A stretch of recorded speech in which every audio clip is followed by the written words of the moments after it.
Hey everybody, and welcome back to Ducks and Download.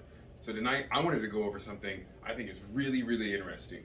Let's talk about the races of Star Wars that are either highly force sensitive, as in you have a greater chance of being a force sensitive person if you are in one of these races, and then the races who are entirely force sensitive.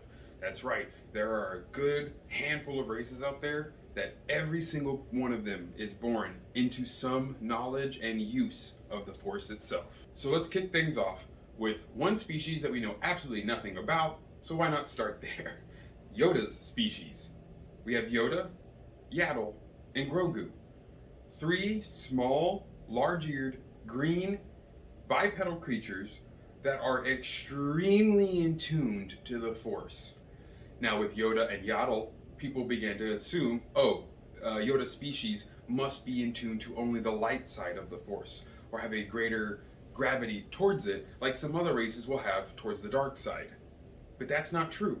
We see with Grogu, he's willing to choke and harm people for his attachments, meaning that he could easily fall into what was known as the dark side of the Force. So sadly, we do not know if Yoda's race is highly force sensitive, they're all force sensitive, if they're all as powerful as Yoda was, or as Yaddle had seemed to be, being able to survive so long without food or nourishment. But they definitely have a crazy strong attunement with the Force, also maybe correlating with their extremely long lifespan. So, we'll continue this list then, talking about the races and species that have a higher attunement to the Force and are more likely to produce Jedi or Sith Force users. Now again, let me just caveat this by saying a Force user does not have to be a Jedi or a Sith. The next race, the Keldor, also have what they call the Barando monks, a sect of sages that help control and lead the Keldor people into prosperity and peace. Of course, the most well-known Keldor is one of my personal favorite Jedis of all, Plo Koon. I share that niceness with Dave Filoni. Plo Koon is one of the most amazing Jedi out there, having the ability to actually use what is called, I believe, Force Judgment, a yellow Jedi light side attuned Force lightning. That is a Legends thing, of course, but hopefully they bring that into canon sometime. The next race are the Aorians, or as they were known in the original trilogies before they had a name, Hammerhead aliens. These aliens, with a flat, curved head and large body, are known to have a special force power that no other creature can manifest. Aorians speak through mouths that are actually on the sides of their necks, producing a very kind of musical tone of a language. We do not see many Aorians in the Sith robes, but we do from time to time get to know of them in Jedi robes. We had a youngling during the Clone Wars arc, and a few masters of this time that were Aorian. They actually have the ability to create a force whale that can shatter buildings and level a hand stacked against them. This is a really cool power that we don't see any other species use, due to the fact that it's, of course, based on biology. Speaking of biology, let's talk about the aquatic race, the Nautilans. Of course, the most well-known Nautolan Jedi is Kit Fisto, our smiley boy. Nautilans are amphibious, meaning that they can, of course, reside in the water or in the open air on land. Many Nautilans will spend most of their time in the water, though, as they do lay eggs that do need to be hydrated. So it is a really cool thing with these species, that how they're able to use the Force in this water-like world. But aside from that, we don't really know many Nautilans except for the Legends and the video games. In the Old Republic video game, you can choose Nautolan as a race and make them Sith or Jedi, no problem at all. We do not know which side of the Force they naturally lie on, but it seems most of them are probably Jedi. And then we come to a personal favorite of many Star Wars fans, the Twi'leks. Twi'leks are the head-tailed race that come from Ryloth. Some of the most famous Jedi, to pull right off the top of my head, of course, that are from the Twi'lek species are Aayla Secura, the Jedi Master, who of course was sadly defeated during Order 66, and Loden Greatstorm, who was defeated by Marchion Ro and Nameless. Check out the High Republic comics for that, highly recommend. The Twi'lek species is also known across the galaxy for being enslaved, sadly, by a lot of races, but also for their ability to comfort other races. But it is really their sense of ability to calm a person and make one relaxed around them that give the Twi'leks this Force edge advantage almost. With Twi'leks, though, we do have a good variety of Sith or Jedi. It depends on the personality of the Twi'lek. They do vary quite often. They are not solely a light side or dark side species. Next, to counteract how gentle and nice and relaxing a Twi'lek is, we have the aggressive, edgy, and just braggadocious Zabrax. Zabrax are a personal favorite race of mine. Of course, though, they come in two different races. We have the darker, more vibrantly skinned Dathomirian Zabrax, and the Zabrax who look much more like a human flesh tone with the darker brown markings and facial tattoos. The Dathomirian Zabrax, of course, being on Dathomir, have more of an attunement to the dark side, while their counterparts are normally seen more on the Jedi, as we have Jedi Master Eth Koth, who is a master on the High Council. Now, even the non-Dathomirian Zabrax do have a bit more of an attunement to the dark side, because them as a people, they are very warlike, very aggressive, and very into the idea of self-betterment through hardship. Next we have humans. As they are, of course, the most prolific race throughout the entire galaxy far, far away. Of course, it's pretty easy to see that, well, I mean, if you just outnumber everyone else, there's going to be more Jedi of you than anything.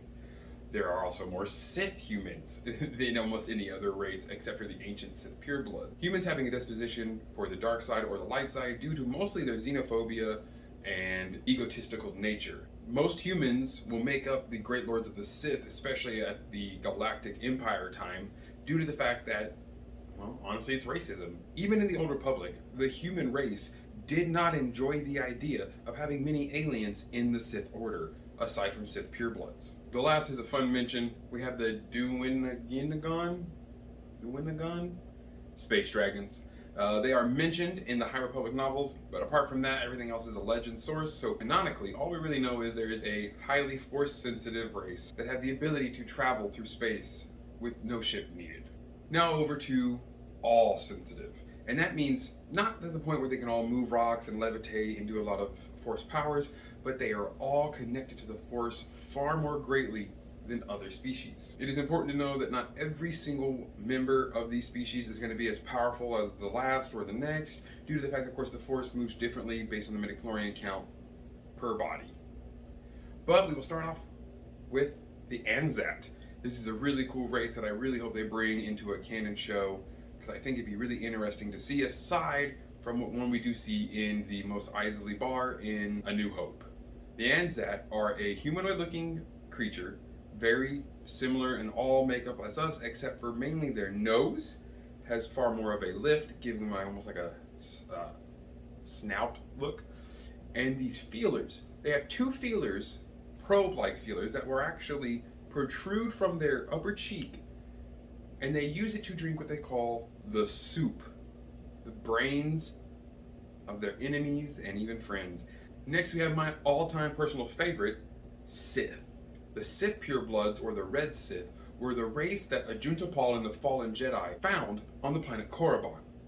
The Sith have an extremely deep connection to the dark side, as they are a people entirely made up of warriors, sorcerers, and slaves. If you're not on top, then you're on the very bottom. There is almost no in between. Next, we have the Zepho. The Zepho, like a lot of the ancient races, kind of seem to disappear as if there was some cataclysm that happened through the Force. There's this strange thing with the Zepho, that they were all extremely Force-sensitive and a very powerful Force-sensitive creatures. They had amazing artifacts that Cal Kestis gets to explore in the Fallen Order games. And of course, what could this list be without the Dathomirian witches? That's right, the Night Sisters and Night Mother Talzin of the planet Dathomir. These badass ladies use the dark side of the Force in a way unlike anyone else. Their magic over life and death and the ability to control the world around them is mesmerizing, and they rival Nagasado in their ability to use Force illusions. Dathomirian witches are entirely female, only using the Dathomirian Zabrak males to mate with. If the male is too weak, he is killed, and if a female is born, it is then taken in by the Night Sisters to become one of their own. These ladies do not mess around in life or death. They're definitely top tier Force users. All of these ladies are very Force sensitive, and again, entirely drawn to the dark side. Now, like a lot of these ancient races, Sith included, it seems the dark side called to these races, and it made them a lot of the time become very, very xenophobic and recluse, which may have been what led to the dying off of the Zepho species, if they are in fact all dead. We do not know just yet. But much like the Zepho, next are the Rakata, another extremely force-sensitive and powerful species coming from the Outer Rim, like a lot of them seem to do. The Rakatan Infinite Empire kind of suffered the same mysterious disappearance that the Zepho suffered. Now, in the KOTOR game, we do eventually find them again on their home planet of Rakata, but aside from that, they had expanded so far, there must be other cells left somewhere, or again, they've all died out now due to some strange sense that the dark side imbued this egotistical, very xenophobic, very recluse mindset into those that survived. Next we have the Miraluka actually are another race with a very strange evolution. They don't have eyes. They seem to almost have the dips in their skull where an eye should be, but they just slowly through time evolved to not use their eyes. Now, only seeing through the Force itself. All Miraluka use their attunement to the Force to see the outside world in shades of gray, blue, or red, depending on the Force attunement of the objects they are looking at. This is, of course, an amazing power, and it is seen with Visa Mar in the Knights of the Old Republic 2 game. This next species are a absolute terror, the Drangir. The Drangir, a sentient plantoid species hungering for flesh of the fallen, are a very dark side attuned, completely force sensitive race. Much like the next, the Jungle Felucians. Both of these races, we don't know a whole bunch about their origins, but we do know that because of their attunement to nature and the planet itself, they are then in tune with the Force. The same with the Jungle Felucians. We see them in the Force Unleashed games, where Starkiller has to go and take down Shakti. Again, poor lady dies a lot. And through this is fighting off a large sect of blue, yellow, and red Jungle Felucians. Next are another favorite of mine that came out of the High Republic, or were more fleshed out, or should I say feathered in the High Republic, the Talortai. Talortai, although entirely being to a degree force sensitive, making them great pilots and very good at navigating through hyperspace without nav computers, the Talortai don't actually use the Force that much. They view it as almost a sin to touch the greatness of the Force, as it is the creation of life and it is death. So to them it is so sacred, they do not try to touch it. And lastly in this list we have the Vala.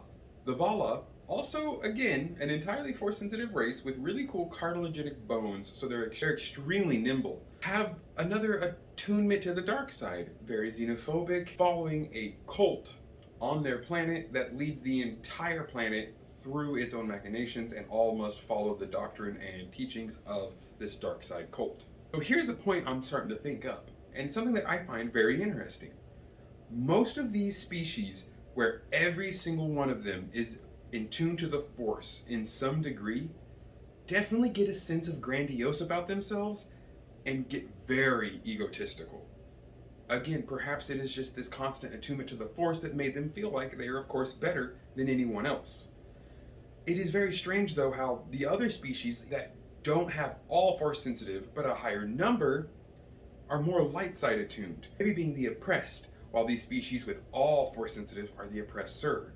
It's very interesting how the Force, that is always constantly claiming to seek balance, ends up always corrupting these species. Had the Force stayed away from these planets, species like the Sith, the Drangir, the Anzac probably would not have gone so deep into their own culture and egos. Now, whereas the highly sensitive species are scattered throughout the entire galaxy, it is also interesting to see that a lot of them, though, do come from the mid to center rim of the galaxy, whereas these extremely force-sensitive races are coming from the outer rim.